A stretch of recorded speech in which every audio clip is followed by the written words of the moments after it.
था कि आपने जो है यानी कि अरविंद पांडे जी ने जो है धामी जी को भी हराने में अपना योगदान कहीं ना कहीं उन्होंने षड्यंत्र था। तब से लेकर के बहुत लंबा टाइम हो गया, तब से लेकर के आज तक आपने ये भी कहा कि वो प्रपंच रास्ते चले आ गए। इतने लंबे टाइम तक वो कहीं ना कहीं पार्टी से जुड़े हुए हैं, उन पर कार्रवाई क्यों नहीं? हाँ, मैं ये कहना चाहूँगा आपसे कि मैंने खाली उन्हीं का नाम नहीं लिया, उन जैसे बहुत सारे लोग हैं जो इस पहले दिन से ऐसा कर रहे हैं। पार्टी है, बड़ी पार्टी है, विश्व की सबसे बड़ी पार्टी है, एक अनुशासित पार्टी है, समय समय पर वो समझाती है। और लेकिन अगर कोई पार्टी का कार्यकर्ता बिल्कुल मानने के लिए तैयार नहीं है तो मुझे लगता है कि पार्टी आने वाले समय में इस पर कोई कार्रवाई करेगी, संगठनात्मक कार्रवाई करेगी। आपने कहा कि सर जिस तरह से लगातार जिस तरह से जो है जमीन के मामले लगातार निकल कर सामने आए हैं, यहाँ पर सर सीबीआई जांच की मांग करने के साथ ही पांडे जी काशीपुर में आए तो आपने कहा कि उनका विरोध होगा, तो विरोध होगा किस तरीके का विरोध? मैंने बिल्कुल ये नहीं कहा कि अरविंद पांडे जी काशीपुर में आए तो विरोध होगा, बिल्कुल नहीं कहा। मैंने ये कहा है कि अरविंद पांडे जी किसी के सुख दुख में शामिल होने आते हैं तो आए, लेकिन अगर वो राजनीति गलत दिशा में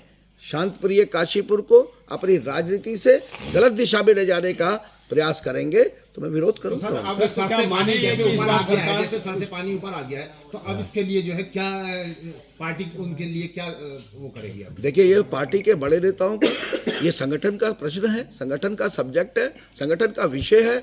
हम जैसे लोग अब इसको बर्दाश्त नहीं करेंगे। अगर संगठन ने इस चीज़ को नहीं लिया तो हम जैसे लोगों के बीच में अब एक तरफा कार्रवाई नहीं होगी। ऐसा नहीं है कि अरविंद पांडे जी कुछ भी बोलेंगे और हम लोग सुनते रहेंगे, इतना बोलने की छूट नहीं दी जाएगी। अगर वो बोलेंगे तो हम भी जवाब देंगे, मैं जवाब दूंगा। सर, पांडे समर्थकों का कहना है कि अरविंद पांडे सच की आवाज उठा रहे हैं, इसलिए उनके साथ द्वेषपूर्ण कार्रवाइयां हो रही है। कभी अतिक्रमण की कार्रवाई 12-13 साल से नहीं हुई, अब अचानक नोटिस आया, तब तक कहां थे? तो मैं आपसे यही पूछना चाहता हूं कि माननीय मुख्यमंत्री जी को लगभग पहले कार्यकाल और दूसरा कार्यकाल मिलाकर लगभग 4.5 साल हो गए होंगे।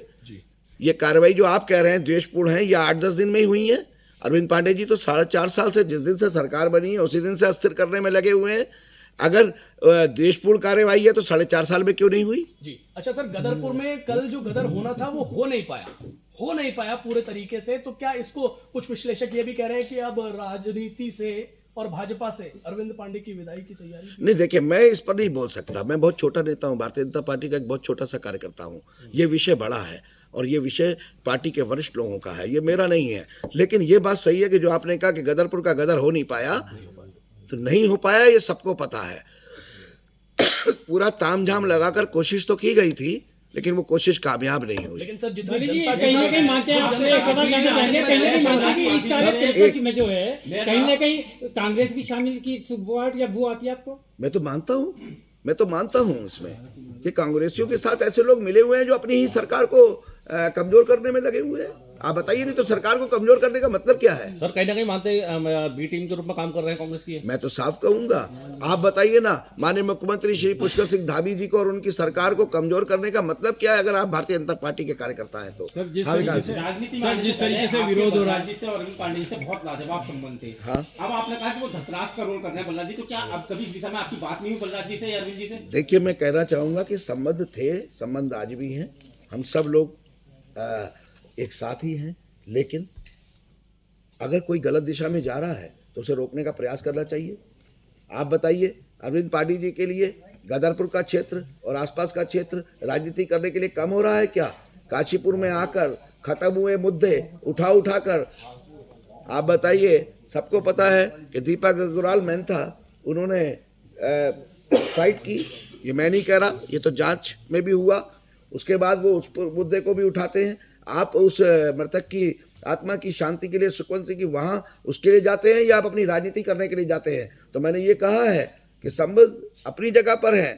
तो मैंने बोला तो था कि तुम्हारे साथ ताल्लुकात तो दोस्ताना था, तुम इसमें रंगे सियासत कहाँ से ले आए कि तुम्हें हर चीज में राजनीति क्यों दिखने लगी? तो संबंध हमेशा दो तरफा होते हैं। अगर मैं संबंधों को मानूंगा तो उनको भी मानना पड़ेगा। सर, ये कहा जा रहा है कि विधायक का टिकट कट रहा है इसलिए इस तरीके की राजनीति कर रहे हैं। विधायक का टिकट कट रहा है इसलिए इस तरीके की राजनीति कर रहे हैं। ये कौन कह सकता है कि अभी किसी को कहाँ पता है कि टिकट मिल रहा है या टिकट कट रहा है?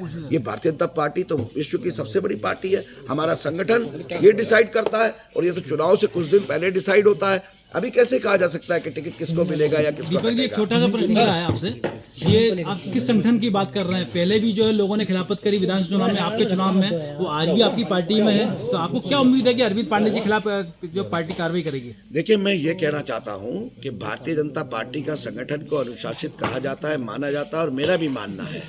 लेकिन जब एक बड़ा परिवार होता है तो कुछ मौके दिए जाते हैं, समझाया जाता है, लेकिन अगर फिर भी कोई समझने के लिए तैयार नहीं होता है तो पहले भी पूर्व में भी कार्यवाही तो हुई है, और अगर कोई समझ जाता है तो फिर संगठन उस पर निर्णय लेता है। आंतरिक कलह जो है इससे क्या आगामी चुनाव पर भी असर पड़ेगा? जी, ये जो आंतरिक कलह जो चल रही है पार्टी में, इससे क्या आगामी चुनाव पर भी असर पड़ेगा? मैं तो कह रहा हूँ कि शायद अरविंद पांडे जी ये चाहते हैं, उनकी जो अपनी निजी जो ख्वाहिश है, उनकी जो अपनी पर्सनल जो उनकी ज़रूरतें हैं वो इतनी बड़ी हो गई हैं कि वो चाहते हैं कि पुष्कर सिंह धामी जी माननीय मुख्यमंत्री नहीं रहने चाहिए, चाहे भारतीय जनता पार्टी की सरकार आए ना आए। वो तो लगातार सरकार को कमजोर कर रहे हैं, जिससे कि 2027 में भी सरकार ना आए। सर, उन्होंने